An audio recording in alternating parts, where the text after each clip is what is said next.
Right, and onto our interview now. The Democratic Alliance says that it will be laying criminal charges against public servants who have fraudulently received social grants that were meant for unemployed. Now, Social Development Minister Lindiwe Zulu's response to a parliamentary question on Friday revealed that about 3,268 public servants have received government grants to a cost of 200 million rand per month. Now, President Cyril Ramaphosa in September 2021 said that finding that thousands of public servants have been illegally receiving social grants actually shows that South Africa has a long way to go towards instilling a culture of ethics in the public service. The DA's Deputy Shadow Minister of Public Service and Administration, Dr. Mimmy Gondwe, joins us for more on this. Dr. Gondwe, good morning and thanks for speaking to us here on Morning Live. Good morning, Sakina, and good morning to your viewers and your listeners. Thank you so much for having me on Morning Live. So, Dr. Gondwe, perhaps as we start this conversation, let's just clarify things with regard to this particular action as opposed to what we spoke about the last time with regard to the SRD grants. So, the SRD grants, separate issue. This latest statement you're saying speaks to other grants other than the SRD. Yes, that's correct, Sakina.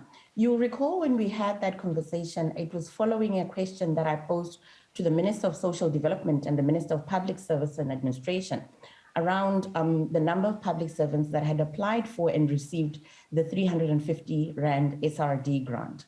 And after the response I received at the time, which was close to 40,000 had actually applied for that SRD grant, I then thought to myself, why not ask if there are public servants that are receiving grants other than the SRD grant. So this would include your disability grant, your old age grant, and your childcare grant, you know.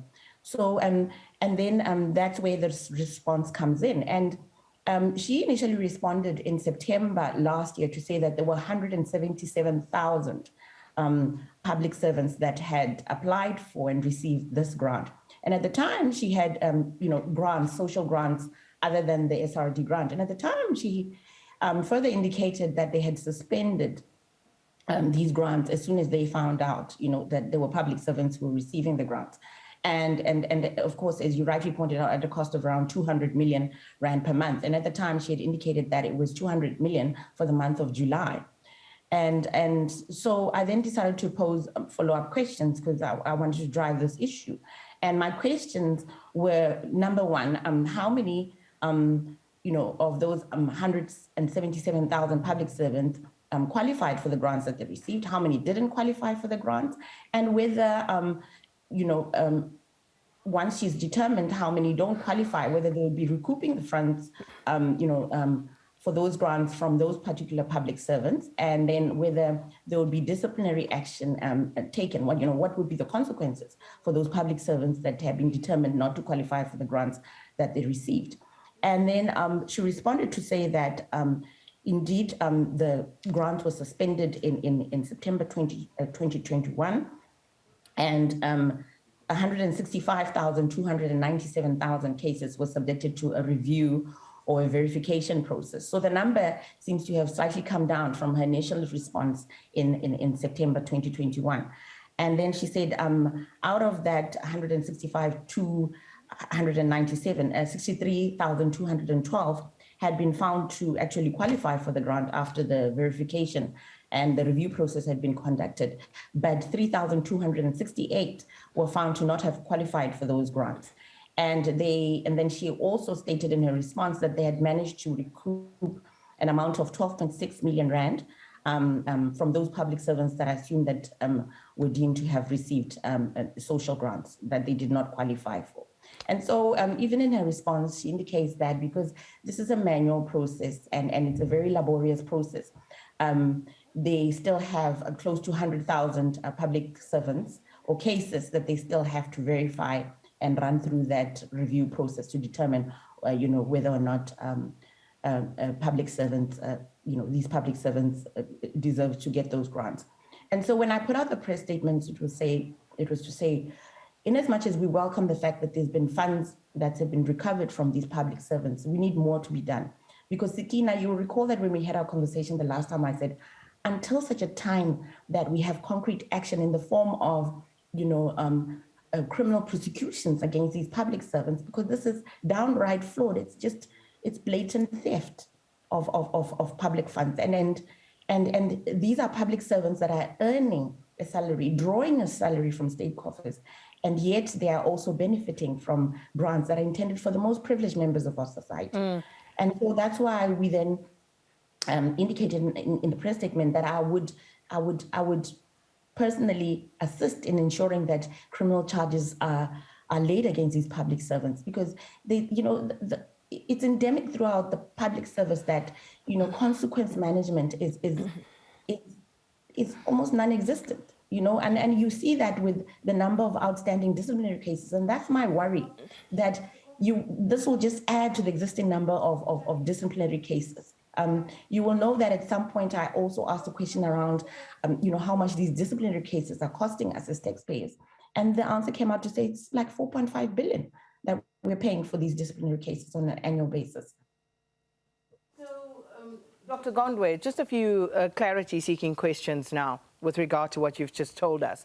When you talk about public servants, as you say, these are people in the employ of the state who do earn a salary. Those who qualify for grants of whatever type, what sort of grants do they qualify for? Okay, so she also then later gave me another response, because then I asked, I asked about when these grants were suspended. And in that response, she indicated that they were suspended on the 10th of September, 2021. And then she said they were later reinstated because they had determined that amongst those public servants, they were people that were working as interns or contract workers within the public service that were entitled to some sort of grant. And so then they decided to reinstate those grants and then send out a notice to each of the public servants that they had flagged as having received a grant, indicating that they would be subjected to this review or verification process.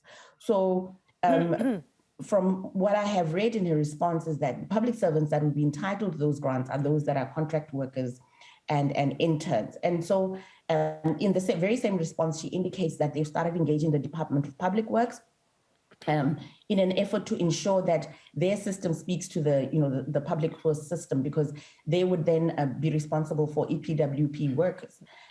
So along that kind of reasoning, I assumed that those are the kind of workers that would be entitled to these grants. The other question then would be about the monies that have been recovered, 12.6 million, and yet you spoke about 200 million rand that was disbursed in 1 month.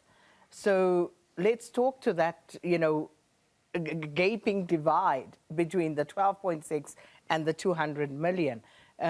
Surely that isn't good enough. It's not good enough, Sakina, but we're hoping that that figure will increase once they are done with the whole, the bigger verification process, because in her response, she indicated that close to 100,000 public servants that had been flagged need to be verified and need to be subjected to this verification and review process.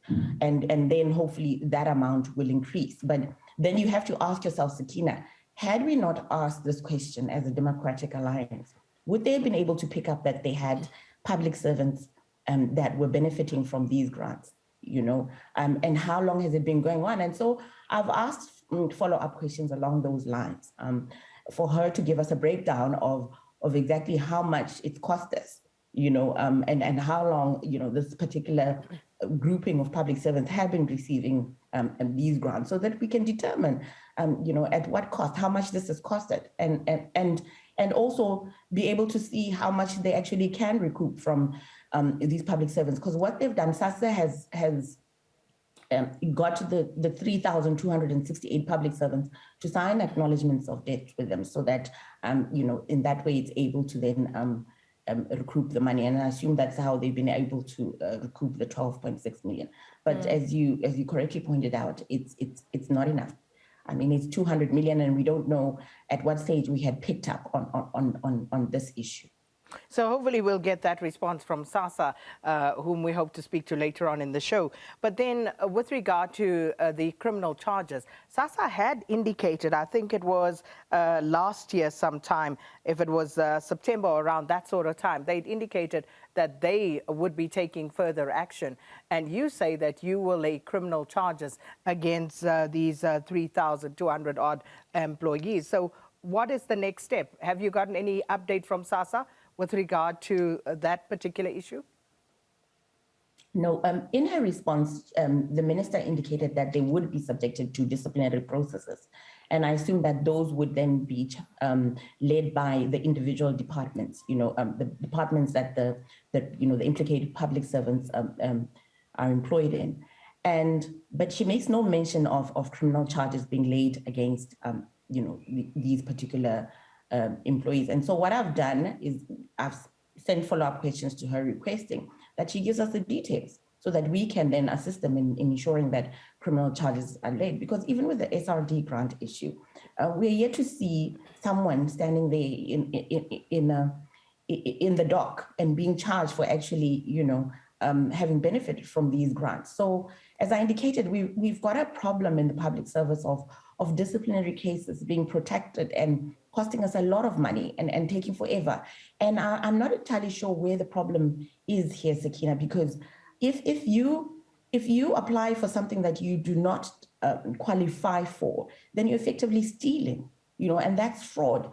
And I'm not entirely sure where the holdup is there in terms of at least expediting. We're not saying the rule of law should not be observed, no, but at least expedite this process, show that you're serious about this, because taxpayers, people are concerned that we're paying all these taxes, but we're just not getting value for money. Yeah. And instead we've got public servants that are benefiting, which is not right. A final question, Dr. Gondwe, just with regard to the names, because I saw in your statement you asked for the names to be released as well.